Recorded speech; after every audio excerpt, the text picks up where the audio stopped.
Shri Education.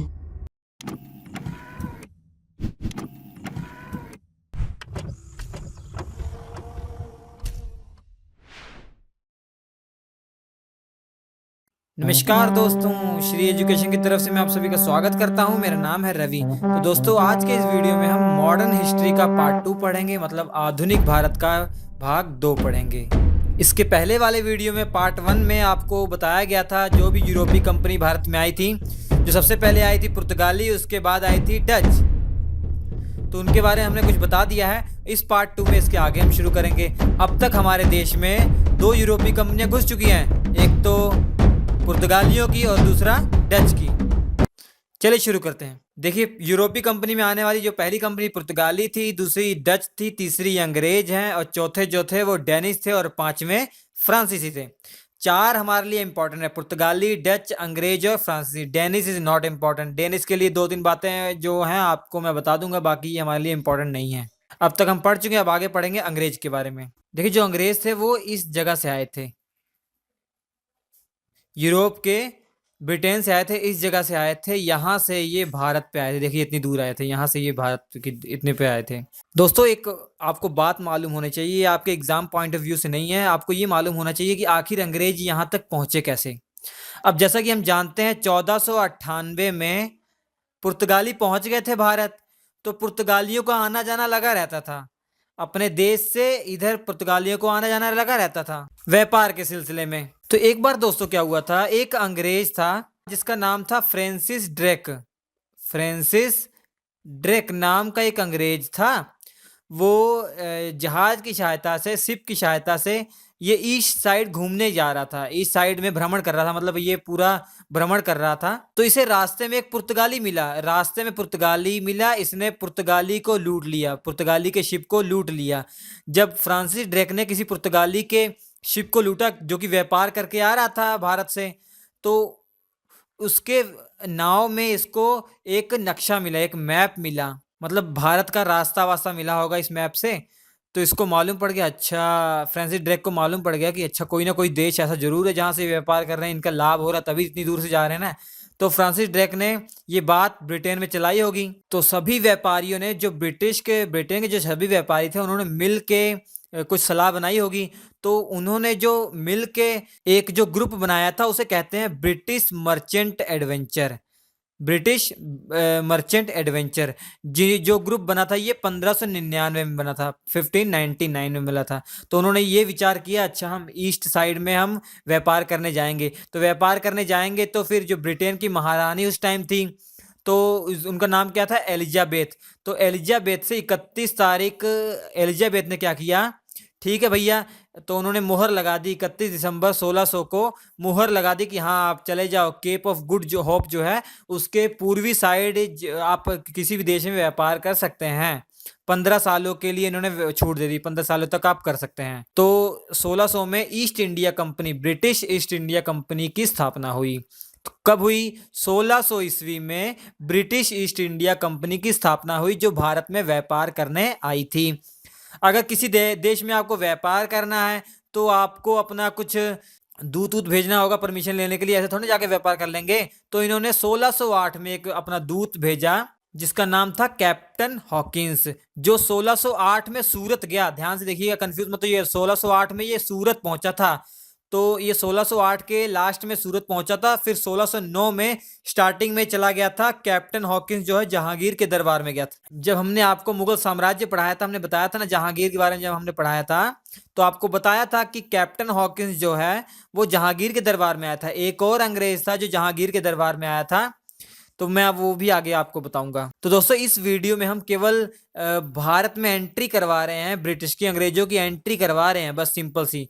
मैं आपको series बताते जा रहा हूं, जैसे हमने आपको बताया कि पहले पुर्तगाली आए, फिर डच आए, फिर अंग्रेज आए। मैं केवल इंट्रोडक्शन आपको अंग्रेजों का यहाँ दे रहा हूँ। फिर इसके बाद मैं बताऊंगा आपको डेनिस आए थे, फिर फ्रांसीसी आए थे। इसके बाद ये पढ़ लेंगे तो बाकी जो मॉडर्न हिस्ट्री है वो अंग्रेजों के ही ऊपर है। तो अंग्रेजों से स्टार्टिंग से लेकर लास्ट तक हम सीरियल वाइज बहुत ही डीप में पढ़ते जाएंगे। केवल मैं आपको बस अंग्रेजों को वहां से उठाकर इंडिया में एंट्री करवाई है मैंने, बस इसका इंट्रोडक्शन दिया।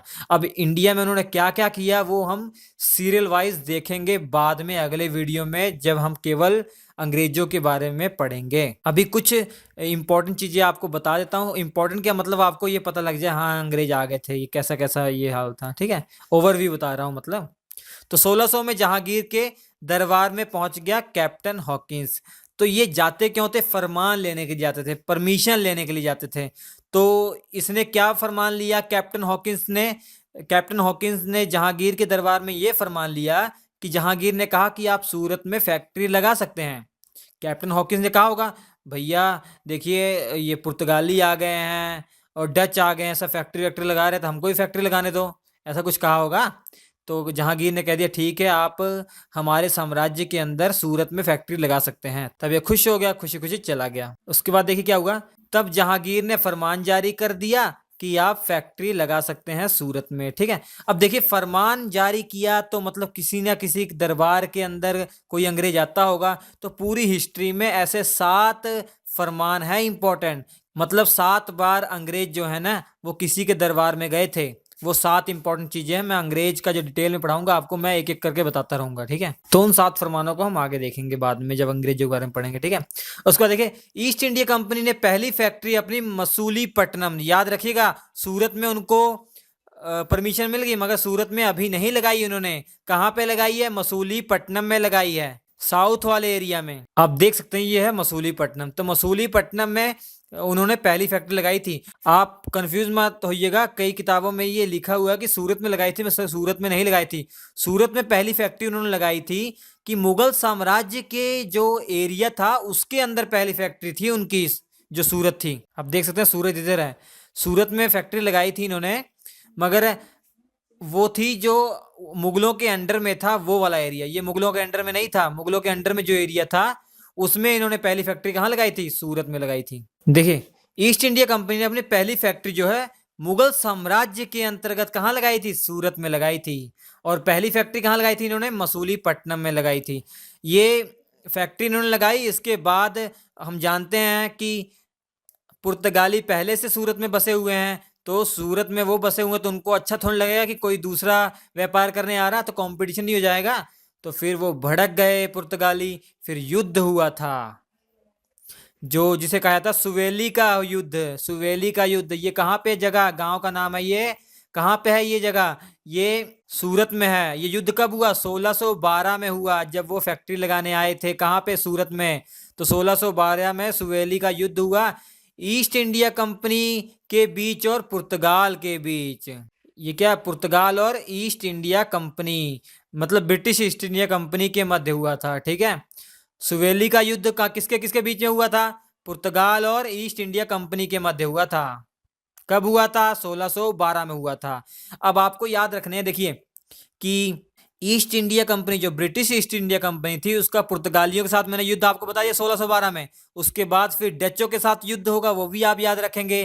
फिर फ्रांस के साथ युद्ध होगा, वो भी याद रखेंगे, ठीक है। डेनिश तो इंपॉर्टेंट है नहीं, तो वो हमें पढ़ना नहीं है। जब इन्होंने फैक्ट्री खोली ना, ये युद्ध के बाद इनका पूरा अस्तित्व खत्म हो गया। पुर्तगालियों क्या हुआ? अस्तित्व खत्म हो गया पूरा, वहां से सूरत से, ठीक है। सूरत से इनका पूरा अस्तित्व खत्म हो गया।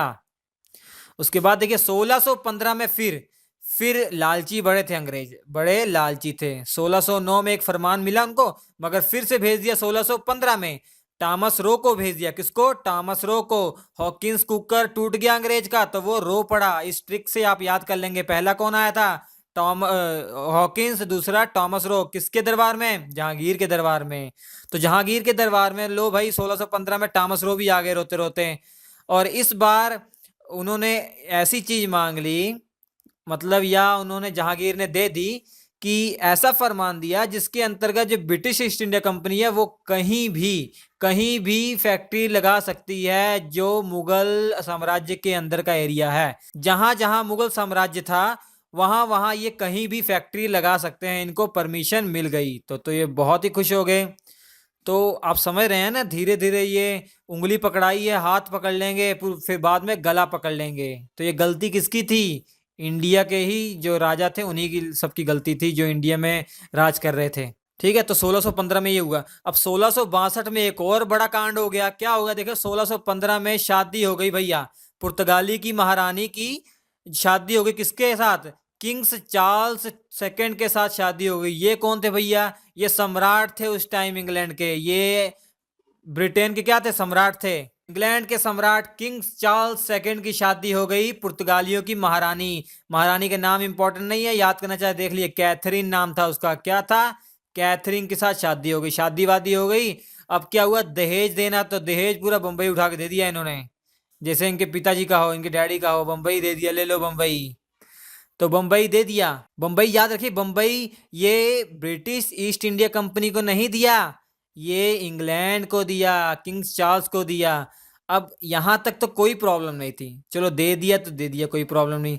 अब किंग्स चार्ल्स ने आगे क्या किया, इंग्लैंड ने क्या किया, ये जो बंबई था ये रेंट पे दे दिया। किसको रेंट पे दिया? ये बंबई रेंट पे दे दिया ईस्ट इंडिया कंपनी को, ब्रिटिश ईस्ट इंडिया कंपनी को इन्होंने दे दिया। ठीक है, ये याद रखिए, ईस्ट इंडिया कंपनी मतलब ये मैं लिखना भूल गया हूँ, ये ब्रिटिश ईस्ट इंडिया कंपनी है। तो ब्रिटिश ईस्ट इंडिया कंपनी को इन्होंने बंबई किराया भी दे दिया। कितना किराया लेते थे? 10 पाउंड प्रति वर्ष, 1 साल का 10 पाउंड लेते थे। अब उनका मुंबई में भी अधिकार हो गया है, तो उनका पावर थोड़ी सी और बढ़ गई है। अब एक क्वेश्चन आ जाता है, ये पूछा गया आईएएस के एग्जाम में कि बंबई का संस्थापक किसे कहा जाता है? तो याद रखिए, गेरोल्ड अंगियार को।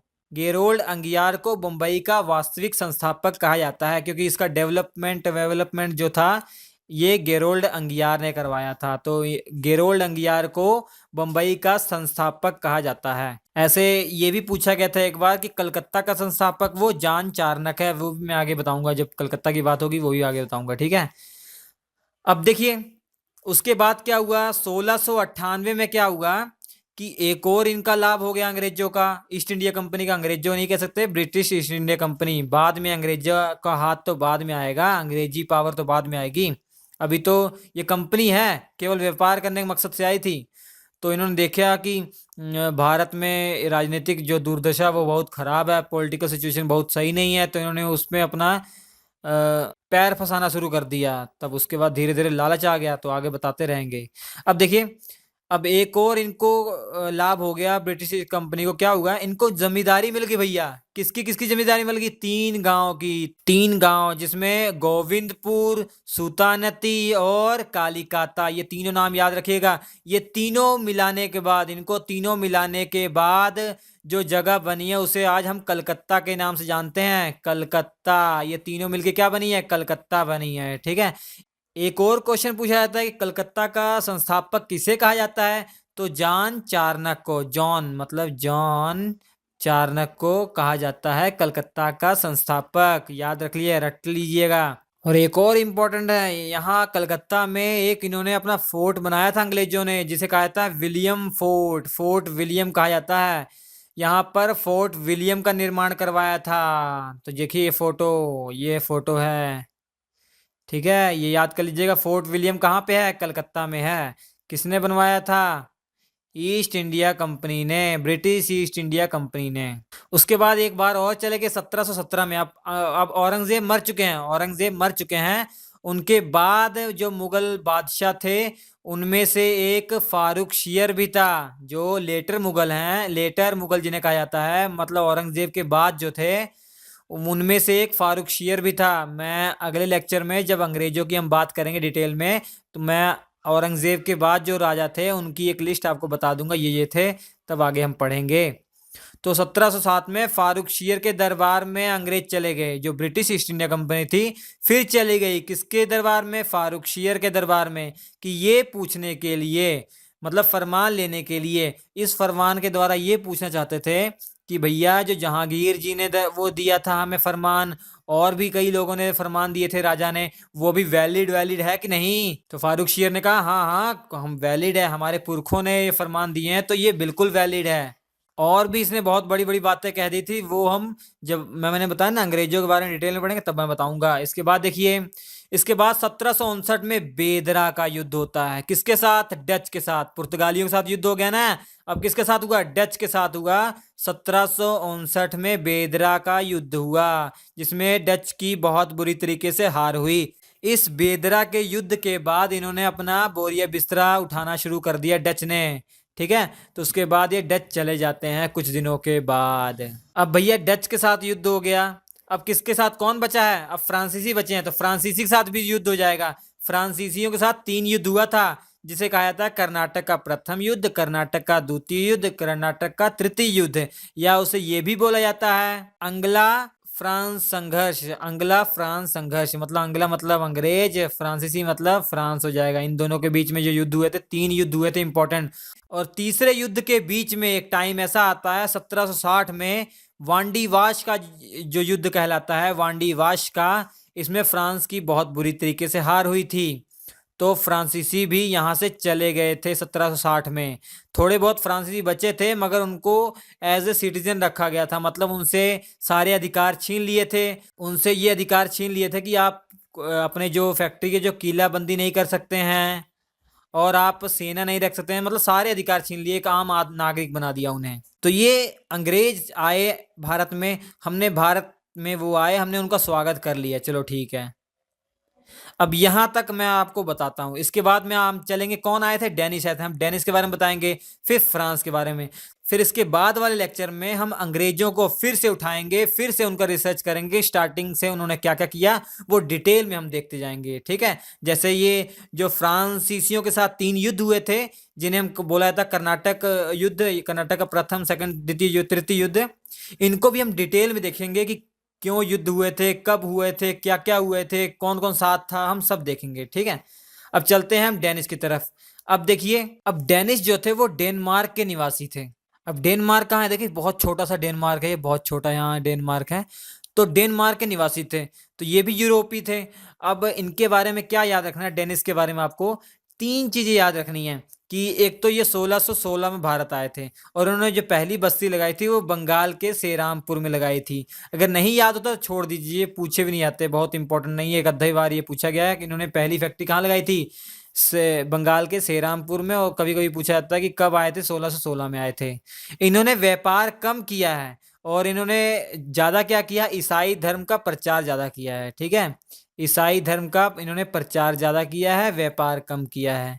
ये इंपॉर्टेंट बिल्कुल नहीं थे, इनका इंटरेस्ट ही नहीं था व्यापार में। उसके बाद आते हैं फ्रांसीसी। आप ये देख सकते हैं स्पेन के बगल में ये फ्रांस है, तो ये फ्रांस से आए थे फ्रांसीसी। फ्रांस से आए थे फ्रांसीसी, कहाँ आए थे, यहाँ कहाँ चले गए, भारत में आए थे। ठीक है, अब इनके बारे में देखते हैं कब आए थे ये। अब देखिए, ये आए थे 1664 में, इन्होंने फ्रेंच ईस्ट इंडिया कंपनी की स्थापना की थी। व्यापार करने के उद्देश्य से ये भी आए थे। अब किसने ये किया था, ये कोलबर्ट, कोलबर्ट नामक एक मंत्री था। किसका मंत्री था? फ्रांस का जो सम्राट था लुई 14, उसका नाम था, क्या था, लुई 14। लुई 14 जिसका नाम था 14, लुई 14 का एक मंत्री था। कोलबर्ट ने पूर्व में व्यापार करने के लिए फ्रेंच ईस्ट इंडिया कंपनी की स्थापना की थी। कब? 1664 में स्थापना की थी। चलिए ठीक है, स्थापना भी हो गई। अब अपना रंग दिखाइए। तो उन्होंने आके क्या किया, सूरत में फ्रैंको कैरो ने, एक नाम है फ्रांसीसी का, फ्रैंको कैरो ने पहली कोठी खोली। पहली कोठी कहाँ खोली? सूरत में खोली थी।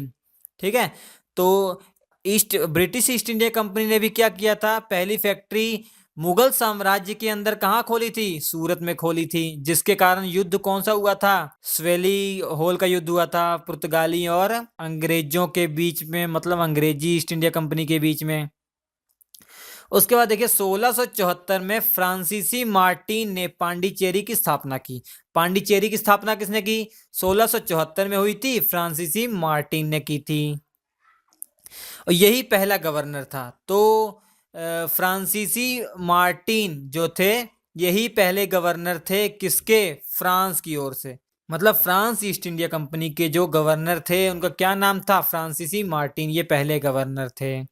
ठीक है, उसके बाद जब आए 1734 में ड्यूमा, मतलब और भी आए होंगे जो इम्पोर्टेंट है, वो जो इतिहास में आपके लिए पूछे जाने लायक हैं एग्जाम में, वो हमने देखना है। तो 1774 में ड्यूमा इनका नया गवर्नर बना। ठीक है, जिसने व्यापार को बहुत बढ़ावा किया। बाकी आए होंगे, उन्होंने कुछ किया ही नहीं, तो इतिहास में उनके बारे में लिखा ही नहीं होगा, तो हमें पढ़ना क्यों है? जो इम्पोर्टेंट चीज़ें हैं वही हमें पढ़नी है, ठीक है। तो 1734 में ड्यूमा इनका एक नया गवर्नर बन के आया, इसने व्यापार को बहुत बढ़ावा दिया। इसके 8 साल के बाद एक खतरनाक बंदा आया था फ्रांस से, जो इनका गवर्नर बना था, जिसका नाम था डुप्लेक्स। तो डुप्लेक्स गवर्नर बना कब? 1742 में, 1742 में। इसको डुप्ले भी आपको कहीं दिखा होगा, डुप्ले भी लिखा था, कहीं दिख लिया होगा डुप्ले। इसके पूरे नाम की अगर बात करें तो जोसेफ फ्रांसीसी डुप्ले, ठीक है। जोसेफ फ्रांसीसी डुप्लेक्स इसका पूरा नाम था। ये गवर्नर बन के आया, ये बहुत अच्छा गवर्नर था, बहुत खतरनाक भी था। अब देखिए, अब फ्रांस और अंग्रेजी ईस्ट इंडिया कंपनी के बीच में युद्ध हुए थे। ये पहला कर्नाटक युद्ध जो हुआ था वो हुआ था 1746 से 1748 में। इसके बाद वाले वीडियो हम डिटेल में देखेंगे, एक एक चीज में देखेंगे क्यों हुए थे, ठीक है। इसके बहुत कारण थे। अब देखिए, मैं थोड़ा बहुत आपको बताता हूं कि जब 1707 में 1707 में 1707 में जब औरंगजेब की मृत्यु हो गई, तो जो पूरा मुगल साम्राज्य था ताश की पत्तों की तरह पूरा बिखर गया। उसके बाद मतलब कोई भी ऐसा मुगल बादशाह नहीं आया जो पूरी अपनी जो पूरे एरिया को संभाल सके। तो इससे क्या हुआ कि अलग अलग पोर्शन टूट गए। मतलब हैदराबाद का एक स्वतंत्र निजाम अलग बन गया, कर्नाटक का अलग बन गया, मैसूर अलग हो गया। मतलब सब, कोई किसी का डर नहीं रह गया, मतलब सबने अपना अलग अलग स्थापित कर लिया। तो अलग अलग स्थापित कर लिया तो इनके लिए इजी हो गया, फ्रांसीसियों के लिए और अंग्रेजों के लिए इजी हो गया। उन्होंने क्या किया कि कोई भी पावरफुल बंदा ना होने के कारण उन्होंने उस पर हस्तक्षेप करना शुरू कर दिया, मतलब भारत की राजनीति में घुसना शुरू कर दिया। अब जब ये फ्रांसीसी घुसने की कोशिश कर रहे हैं तो अंग्रेज बड़े चालाक थे, अंग्रेजों ने नहीं घुसने दिया इनको। तो अंग्रेजों ने उनका विरोध किया, जिसके कारण विरोध हो रहा, तो युद्ध होंगे ही होंगे। तो पहला कर्नाटक युद्ध का ये भी कारण था। और भी कारण थे पहले कर्नाटक युद्ध के कारण, हम डिटेल में आपको बताएंगे कि ऑस्ट्रिया का भी कारण था, उसके उत्तराधिकारी का भी कारण था, वो डिटेल में बताऊंगा मैं, तब आपको समझ में आएगा, नहीं तो अभी पूरा दिमाग में कंफ्यूजन बैठ जाएगा। इसलिए बस आप याद रखिए कि ये युद्ध हुए थे। पहला कर्नाटक युद्ध हुआ कब हुआ? 1746 से 48 में। फिर दूसरा कर्नाटक युद्ध होगा कब? 1749 में, 54 में। इन दोनों युद्धों में, इन दोनों पहला और दूसरे युद्धों में जो गवर्नर था वो डुप्लेक्स था, ठीक है। अब दूसरे में डुप्लेक्स हार गया, तो डुप्लेक्स हार गया। फिर डुप्लेक्स की जगह कौन आया? चार्ल्स गोडेहू आया। चार्ल्स गोडेहू, हिंदी में लिखे तो गोडेहू को भेजा गया, ठीक है, फ्रांस ने इसको भेजा गया।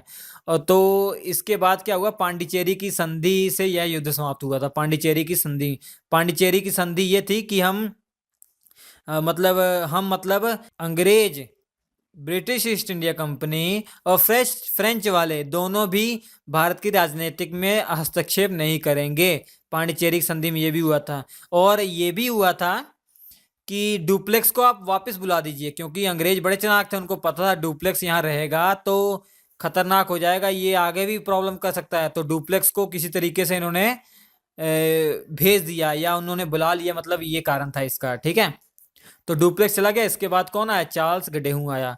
मगर फिर भी क्या हुआ, थोड़े दिन तो आराम रहा, मगर ज्यादा देर तक नहीं चला। फिर से लड़ाई हो गई, जो तीसरी लड़ाई थी, तीसरा कर्नाटक युद्ध कब हुआ? 1756 से 63 के बीच में। इसे सप्तवर्षीय युद्ध भी कहते हैं। सप्तवर्षीय मतलब 7 साल हुआ ना, सप्तवर्षीय युद्ध भी कहते हैं, ठीक है, सप्तवर्षीय युद्ध भी कहते हैं। और कर्नाटक युद्धों को अंग्ला फ्रेंच युद्ध भी कहते हैं, अंग्ला फ्रांसीसी युद्ध भी कहते हैं। अब देखिए, कर्नाटक युद्ध मतलब ये नहीं कि जो आज का कर्नाटक है उसका इस कर्नाटक से कोई लेना देना नहीं है। पहले देखिए, मैसूर का अलग था, हो गया था, ये हैदराबाद का निजाम अलग हो गए थे, तो ये कर्नाटक का निजाम अलग हो गया था। ये कर्नाटक आप देख रहे हैं, ये जिसे इंग्लिश में ये कर्नेटिक लिखा जाता है, कर्नेटिक का युद्ध, ठीक है, इंग्लिश में क्या बोलता है? कर्नेटिक का युद्ध बोला जाता है। तो ये अलग था, ठीक है। तो इसके नवाब को बोला जाता है, इसके निजाम को बोला जाता था कि कर्नाटक का नवाब, ठीक है, ऐसा। तो ये था डुप्लेक्स, जो बहुत ही खतरनाक था। ये कौन था? डुप्लेक्स था। पांडिचेरी में अभी भी इसकी वो स्टैचू इसका लगा हुआ है। अब तीसरा जो कर्नाटक युद्ध हुआ था, इसी के अंदर मतलब 1760 में वांडीवाश का युद्ध हुआ था। इसमें कुछ चीज़ें आपको देख लेनी है, मगर हम डिटेल में तो पढ़ेंगे, फिर भी देख लीजिए। 7 वर्षीय युद्ध में दोनों यूरोपीय शक्तियां की शत्रुता फिर से सामने आ गई। ठीक है, इस युद्ध की शुरुआत फ्रांसीसी सेनापति काउंट दे लाली, इंपॉर्टेंट है, काउंट दे लाली, तब सेनापति कौन था फ्रांसीसी का? काउंट दे लाली द्वारा हुई। और लाली को ब्रिटिश सेनापति सर आयरकूट के द्वारा हार मिली। यहाँ का सेनापति कौन था? सर आयरकूट के द्वारा हार मिल गई। और 1760 में, इसी के बीच 1760 आया होगा ना, तो बहुत बुरी तरीके से हारे थे फ्रांसीसी। वांडीवाश का युद्ध, वांडीवाश का युद्ध 1760 में हुआ था, जिसमें कौन हार गया? फ्रांसीसी हार गए थे। ठीक है, तो बाद में पेरिस की संधि हुई थी। पेरिस की संधि हुई थी, कब हुई थी? 1763 में हुई थी। ये यूरोप में ही हुई थी पेरिस की संधि। ठीक है, अब तो 1763 के बाद क्या हुए कि अंग्रेजों ने ये कह दिया कि भैया आपके पास कोई पावर नहीं रहेगी, आपको रहना है तो रहो यहाँ पे, मगर आम नागरिक की तरह रहेंगे, कोई भी कीलाबंदी नहीं कर सकते आप, मतलब एक तरीके से ख़त्म ही कर दिया उनको। तो आप कह सकते हैं फ्रांसीसी सबसे लास्ट में आए थे और सबसे पहले लगभग चले जाएंगे। तो अब हमने देख लिया जितनी भी इम्पोर्टेंट कंपनी थी यूरोप की, वो आ चुकी है भारत में। अब कल से हम खतरनाक वॉर करेंगे, अगले लेक्चर से हम अंग्रेजों के साथ वॉर करेंगे। Let's begin a war with British. तो ये स्क्रीन पर आपके चारों वीडियो बहुत इंपॉर्टेंट है, ये देख लीजिएगा। हमारे क्रैश कोर्स आप देख लीजिएगा, बहुत कम टाइम में आपको बहुत अच्छा सीखने को मिलेगा। तो ठीक है, मिलते हैं आपसे नए एपिसोड में, तब तक के लिए नमस्कार।